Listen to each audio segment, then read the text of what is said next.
Ei, meu irmão, minha irmã, graça e paz. Eu quero estar estudando contigo nesse momento a palavra de Deus que encontra-se na primeira carta aos Coríntios, capítulo 10. Eu quero ler nesse primeiro momento o verso de número 12, que diz assim: Aquele, pois, que pensa estar em pé, veja que não caia.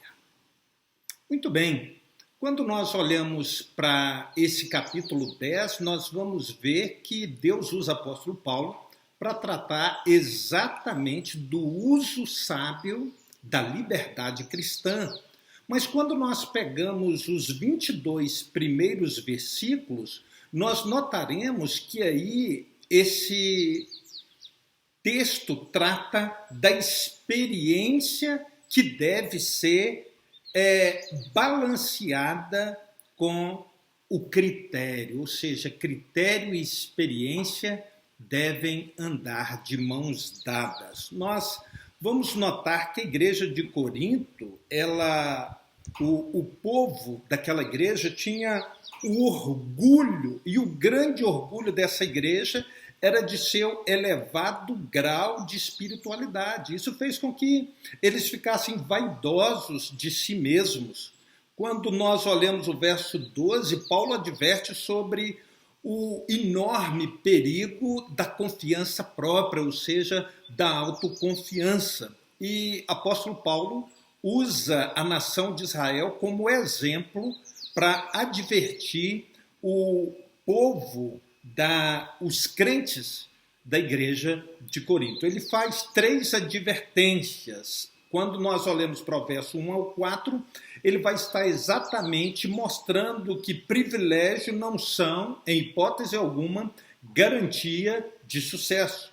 Quando nós olhamos essa realidade, nós vamos ver do verso 5 ao 12, ele vai dizer que um bom começo não é em nenhum momento uma garantia de uma conclusão saudável e feliz. E quando nós pegamos o verso 13 ao 22, o texto bíblico vai dizer que Deus capacita-nos para vencermos as tentações se dermos ouvidos à sua palavra.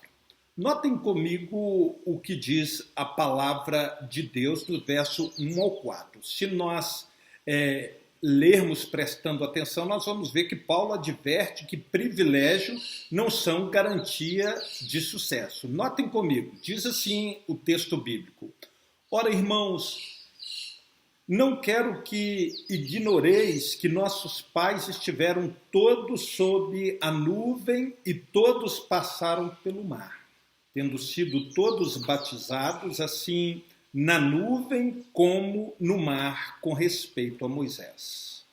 Todos eles comeram de um só manjar espiritual e beberam da mesma fonte espiritual, porque bebiam de uma pedra espiritual que os seguia, e a pedra era Jesus. Verso 1 ao 4. Quando nós olhamos para esse texto, nós vamos ter uma percepção maior e notarmos que a nação de Israel recebeu muitas bênçãos de Deus. Notaremos que essa nação recebeu proteção, orientação, sustento, perdão, mas a despeito de tantos privilégios, Israel fracassou.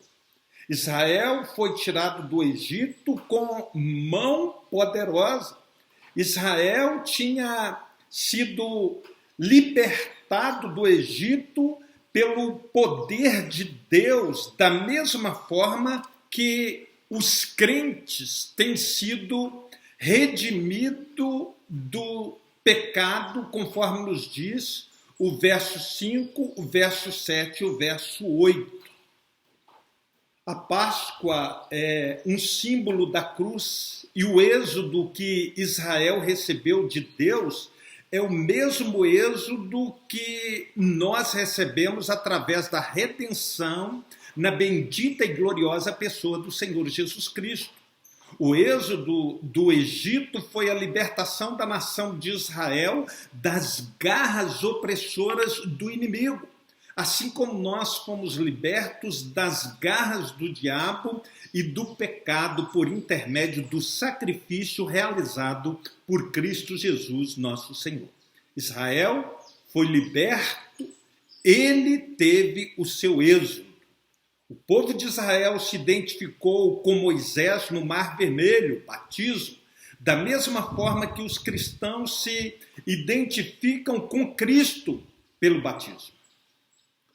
O que Paulo está apresentando para nós? O que o apóstolo Paulo está querendo dizer? Ele usa duas figuras do sacramento. O povo de Israel passou pelos mesmos ritos sacramentais que nós experimentamos no tempo da graça. O texto diz que todos eles passaram pelo mar e todos foram batizados, assim na nuvem como no mar, com respeito a Moisés. Eles se identificaram com Moisés por meio desse batismo, ficando debaixo da liderança espiritual de Moisés.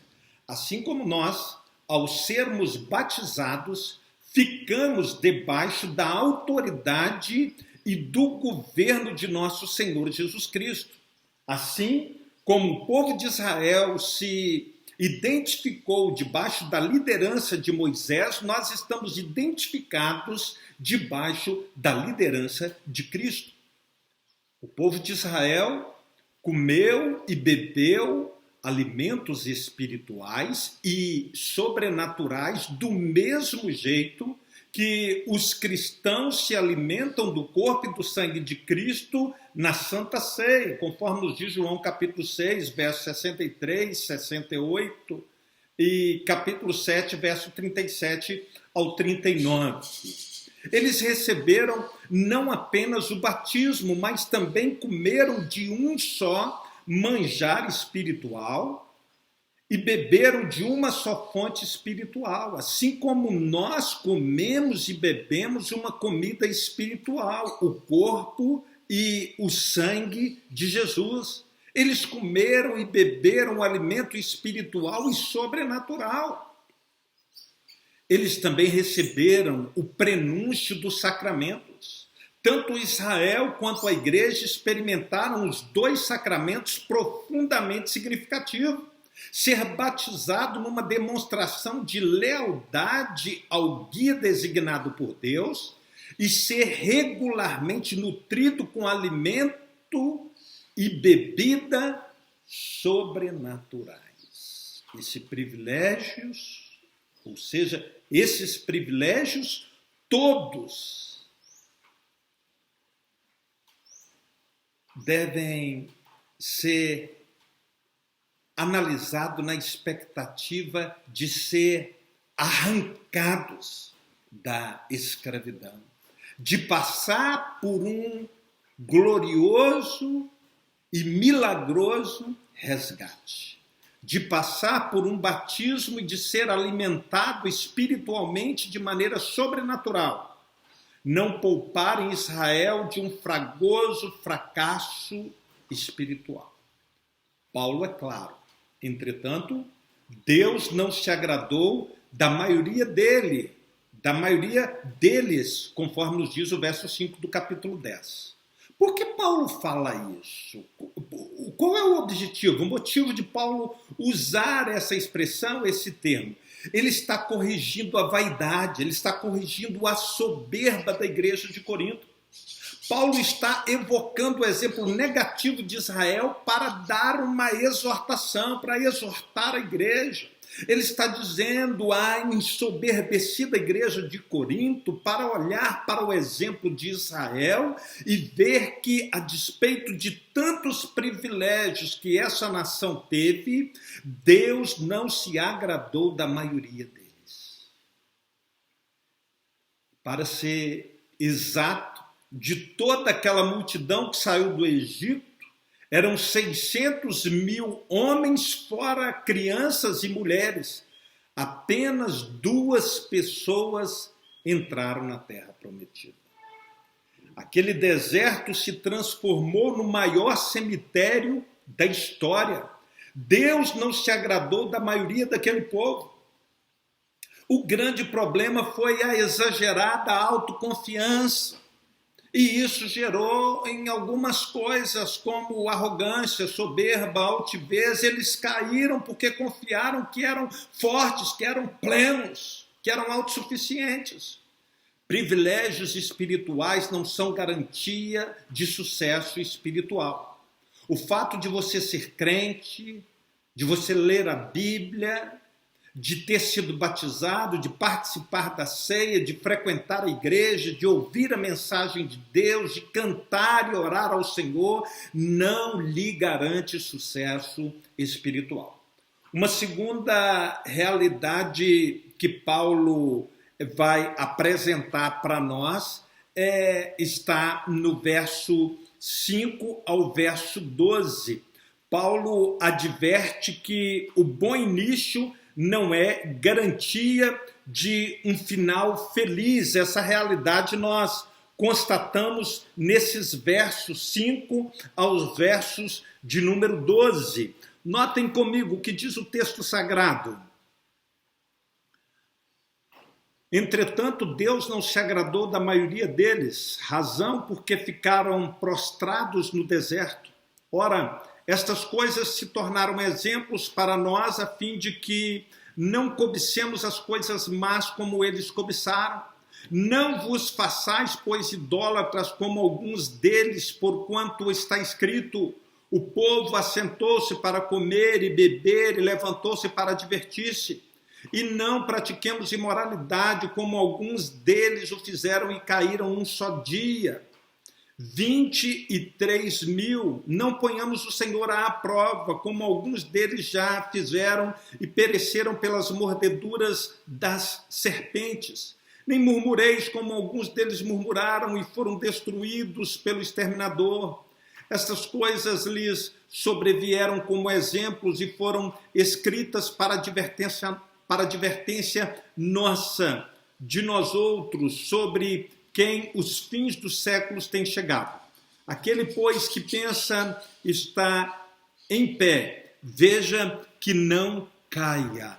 Esses são os termos pelos quais o apóstolo Paulo está usando para trazer ao nosso conhecimento essa realidade. Quem começa bem, nem sempre termina bem. Muitos que corriam bem, hoje estão longe do Senhor. Paulo mostra um fato extremamente marcante. Nenhuma geração da história da humanidade viu tantos milagres como aquela geração de quem Deus não se agradou. Aquela geração não apenas viu prodígios e milagres, mas foi a beneficiária desses milagres. Israel viu as 10 pragas no Egito, nocauteando as divindades do panteão egípcio, viu o Mar Vermelho se abrindo para eles atravessarem e passarem tranquilamente a pés enxutos, viu o maná caindo do céu, a rocha brotando da água, a sandália não envelhecendo em seus pés e a roupa não ficando rota no seu corpo. Que geração viu tantos prodígios? Contudo, mesmo assim, aquela geração foi reprovada por Deus. As gerações que mais viram milagres foram as mais endurecidas. A Bíblia faz referência a 3 gerações que viram abundantes milagres. A primeira geração que viu estupendos milagres foi exatamente a geração de Moisés. A segunda geração foi a de Elias e Eliseu. A terceira geração que viu extraordinários e portentosos milagres foi a geração da época de Jesus e dos apóstolos.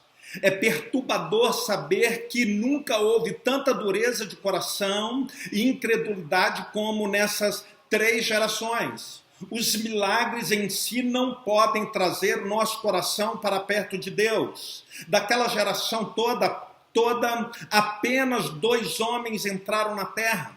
Os sinais ficaram prostrados no deserto. Ou seja, aqueles outros que não foram, esses dois ficaram ali lançado, prostrado, quedado, deixado lá no deserto, conforme nos diz Números capítulo 14, verso de número 30. A geração de Moisés cometeu 5 tipos de pecados, todos gravíssimos. Paulo faz um levantamento e apresenta a lista desses pecados que marcaram aquela geração reprovada.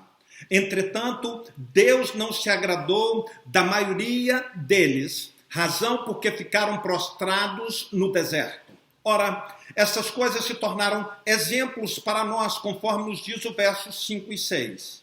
Uma pergunta surge aqui. Que pecados são esses? Vamos elencá-los e partilhar sobre eles. O primeiro que nós vamos levantar e partilhar aqui é a cobiça. Paulo diz a fim de que não cobicemos as coisas más como eles cobiçaram, conforme está escrito no verso de número 6. Aquele povo tinha tudo que Deus dava, o maná que caía, a água que jorrava, as cordonizes que Deus mandava, mas aquele povo ainda estava insatisfeito e cobiçando mais coisas. Deus tinha prometido a eles uma terra que manava leite e mel e eles cobiçaram as coisas ruins. Às vezes o mesmo ocorre conosco. Deus nos promete toda sorte de bênção em Cristo e nós continuamos a cobiçar as coisas más. Ficamos insatisfeitos com o que temos e queremos aquilo que é mal. Um segundo elemento da lista é a idolatria. Paulo escreve: não vos façais, pois, idólatras, como alguns deles. Porquanto está escrito, o povo assentou-se para comer e beber e levantou-se para divertir-se. Verso 7 do capítulo 10. Quando Moisés subiu ao monte para receber as tábuas da lei, o povo fez um bezerro de ouro e começou a dançar e a adorá-lo. Muitos de nós não temos um ídolo feito de ouro ou feito de prata diante de quem nos prostramos, mas idolatria é tudo aquilo que ocupa o lugar de Deus em nossa vida. Sejam pessoas, sejam coisas, sejam sentimentos. Há muitos ídolos modernos que podem estar tomando o lugar de Deus em nossa vida. Uma terceira listagem que Paulo faz é a imoralidade. Notem, Paulo adverte no verso 8: e não pratiquemos imoralidade como alguns deles o fizeram e caíram num só dia. 23 mil. Houve um tempo em que os israelitas se misturaram com as mulheres moabitas e eles começaram não só a se prostituir, mas também a adorar os deuses dos moabitas. Há uma estreita conexão entre prostituição e idolatria na Bíblia. Onde se vê idolatria, aí também a prostituição está presente. Onde se vê prostituição, aí também a idolatria aparece. Um quarto componente dessa lista é colocar Deus à prova. Paulo prossegue: não ponhamos o Senhor à prova, como alguns deles já fizeram e pereceram pelas mordeduras das serpentes. Verso 9, capítulo 10. Eles começaram a reclamar do pão que os fartava. Eles não aguentavam mais o maná. Começaram a murmurar contra Deus e contra Moisés. Quantas vezes, você que me ouve, murmuramos contra Deus? Quantas vezes também somos mal agradecidos pelas bênçãos de Deus. Mas nós vamos ver também que é elencado nessa lista do que desagradou a Deus, dos pecados do povo de Israel, a murmuração contra Deus. Ao olharmos para o verso 10, Paulo conclui: nem murmureis, como alguns deles murmuraram e foram destruídos pelo exterminador. A murmuração provoca a ira de Deus. Ela é uma negação da bondade, da providência, do cuidado e do amor de Deus. O povo de Israel foi reprovado e pereceu no deserto por causa desses pecados. Todos esses pecados que levaram Israel ao fracasso espiritual estão presentes na igreja de Corinto. Os mesmos pecados que levaram Israel ao fracasso levaram a igreja de Corinto também ao fracasso espiritual. Paulo agora faz uma aplicação do que vem ensinando até agora e diz: estas coisas lhes sobrevieram como exemplos e foram escritas para advertência nossa, de nós outros, sobre quem os fins dos séculos têm chegado, conforme nos diz o verso 11. Hoje Deus está usando o exemplo da história para nos advertir. A Bíblia foi escrita para a nossa advertência. Deus está nos advertindo quanto ao cuidado que devemos tomar para não cairmos no mesmo erro, não caminharmos pela mesma estrada, não termos o mesmo comportamento. Quem não aprende as lições da história comete os mesmos erros existentes na história. Precisamos fazer da história a nossa instrutora, a nossa pedagoga, e não a nossa coveira, aquela que vai nos sepultar. Os pecados da igreja são mais sérios do que os pecados dos israelitas que estavam sob a lei. Quando a igreja peca, o seu pecado é pior do que o povo de Israel. E por duas razões. Primeiro, porque nós temos o exemplo deles como advertência. Segundo, porque eles estavam debaixo da lei, nós estamos debaixo da graça. O pecado do crente é pior do que o pecado do ateu. Quando um crente comete pecado, ele o faz contra o conhecimento, contra a bondade e contra a graça de Deus. Quando um crente comete pecado, ele ultraja a graça de Deus e pisa no sangue do Cordeiro. Apóstolo Paulo menciona o castigo que Israel recebeu e usa três expressões.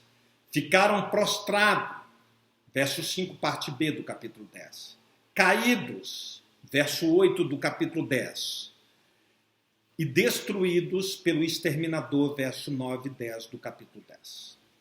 As mesmas causas que levaram o povo de Israel a cair, derrubaram os crentes e derrubam os crentes ainda hoje. Acautelemo-nos. Paulo finalmente adverte sobre o perigo da síndrome da superespiritualidade. Aquele, pois, que pensa estar em pé, veja que não caia. O verso 12 que nós temos ênfase aqui. Aqueles que não estão em pé, mas pensam que estão.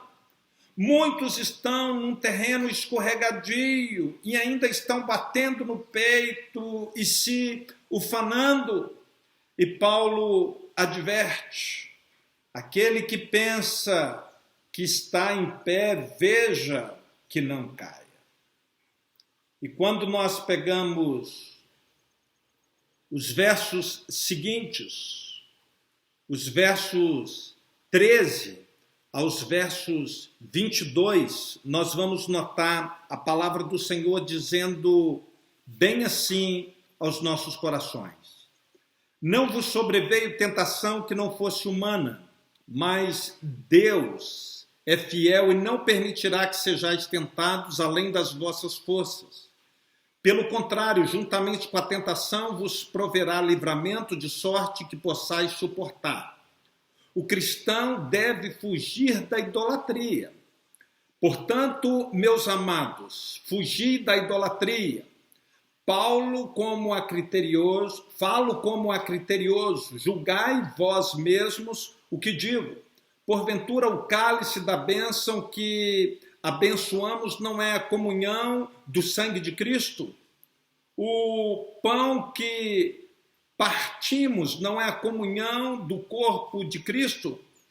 Porque nós, embora muitos, somos unicamente um pão, um só corpo, porque todos participamos do único pão. Considerai o Israel segundo a carne. Não é certo que aqueles que se alimentam do sacrifício são participantes do altar? Que digo, pois, que o sacrificado ao ídolo é alguma coisa? Ou que o próprio ídolo tem algum valor? Antes digo que as coisas que eles sacrificam é a demônios que as sacrificam e não a Deus. E eu não quero que vos torneis associados aos demônios. Não podeis beber o cálice do Senhor e o cálice dos demônios. Não podeis ser participantes da mesa do Senhor e da mesa dos demônios.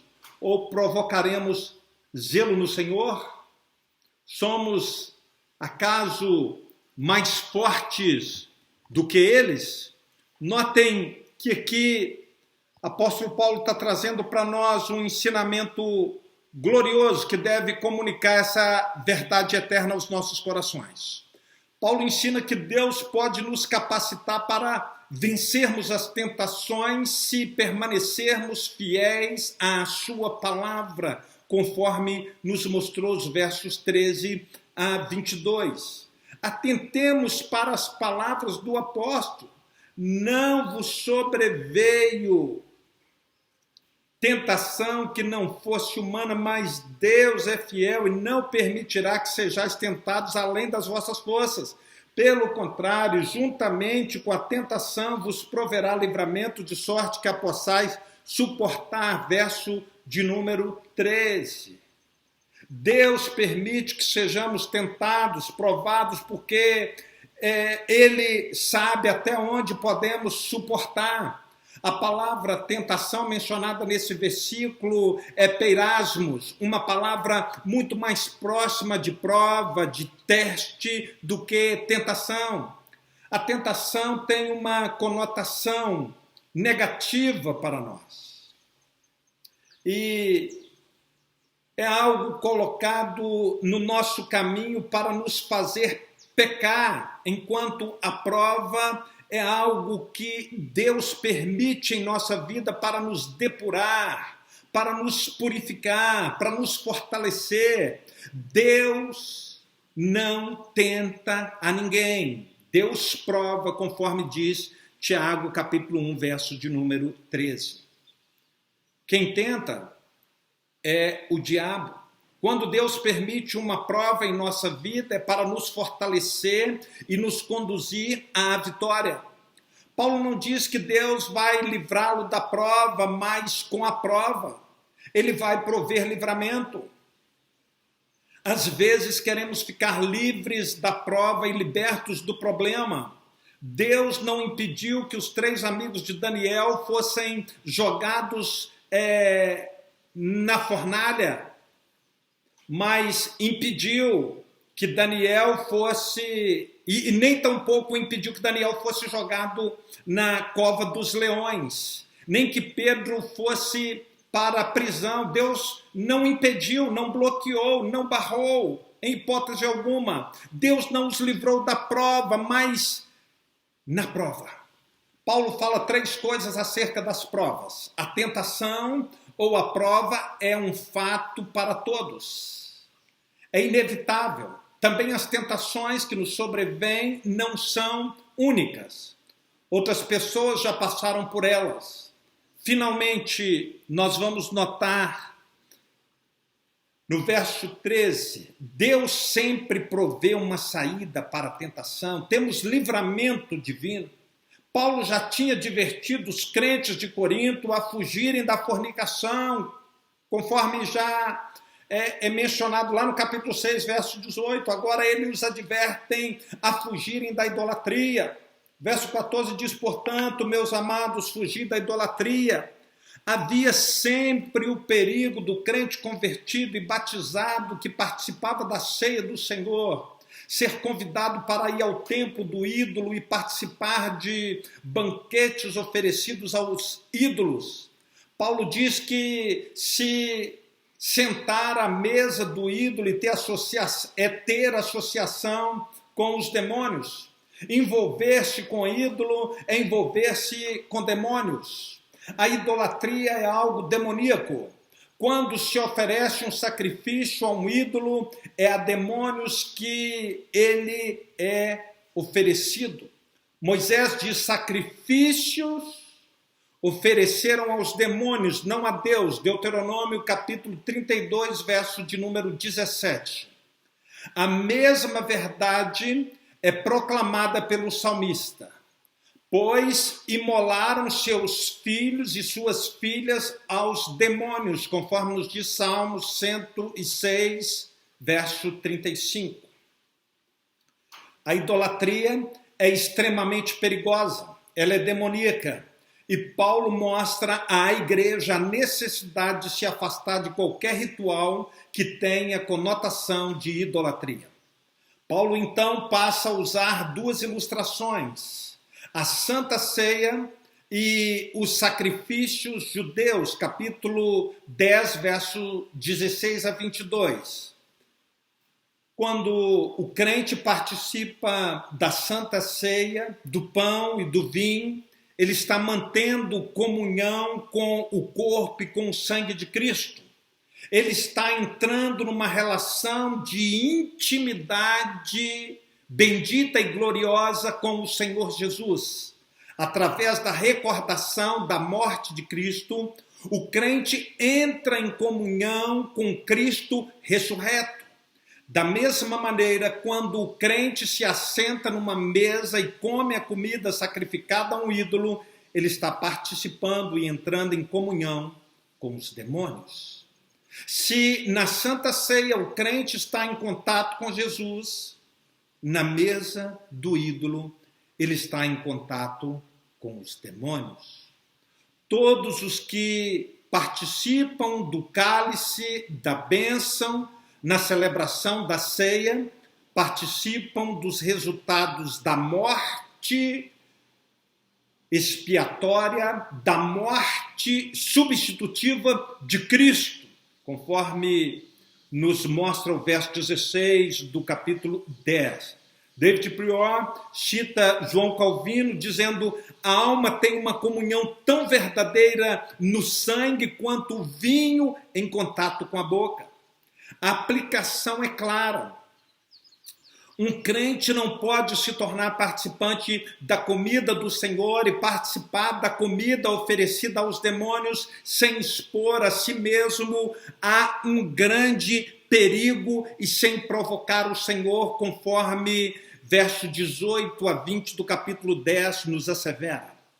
Paulo está dizendo que o crente é livre, mas não para fazer o que Deus condena. Ele não é livre para assentar-se à mesa dos ídolos. Ele não é livre para comer alimentos sacrificados a ídolos. Isso é estar associado a demônios e beber o cálice dos demônios. David Prior diz que por trás de toda idolatria se esconde uma atividade demoníaca. Diz o apóstolo no verso 21 do capítulo 10, não podeis beber o cálice do Senhor e o cálice dos demônios. Não se pode participar da Santa Ceia e depois ir participar de uma festa idólatra. Essas pessoas oferecem seus sacrifícios aos demônios, conforme diz 1 Coríntios capítulo 10, verso de número 20. Bebem o cálice dos demônios, conforme nos diz 1 Coríntios 10, verso 21. E participam da mesa dos demônios, conforme diz o mesmo verso 21 do capítulo 10 de 1 Coríntios. Esse contato com as forças demoníacas provoca zelos no Senhor. Quando um crente faz isso, ele provoca a ira de Deus, conforme o verso 22 do capítulo 10 de 1 Coríntios nos assevera. Alguns se julgam tão fortes que não se importavam nem mesmo com o que Deus havia determinado. Alguns diziam: a minha consciência não me agride, eu não sinto nenhum problema. Com isso, Paulo pergunta: você é mais forte do que Deus? Você pode até se considerar mais forte que os crentes fracos, que se escandalizam em ver você assentado numa mesa de ídolos. Mas você é mais forte do que Deus? Tentar a Deus é loucura. Por isso Paulo é categórico: fugir da idolatria. Que o Senhor nos ajude em nome de Jesus. Vamos orar. Ó Deus bendito, Pai amado, nós te louvamos pela palavra do Senhor que foi lida e exposta nesse momento. Eu quero colocar a minha vida e a vida de cada um dos que estão ouvindo essa mensagem nesse exato momento. Que o Senhor possa tocar em nossos corações, estarmos advertidos pela Tua palavra, que a Tua palavra esteja pulsando dentro dos nossos corações, que possamos observá-la e com a graça bendita e gloriosa do Senhor, com a ajuda do Senhor, colocá-la em prática, observá-la para praticá-la, ó Deus. Nos ajude a viver uma vida tal que da nossa vida flua, suba até o Senhor um aroma suave e agradável a Ti. Nós te clamamos, agradecidos, em nome daquele que nos salvou e é Senhor das nossas vidas. Em nome de Jesus Cristo. Amém.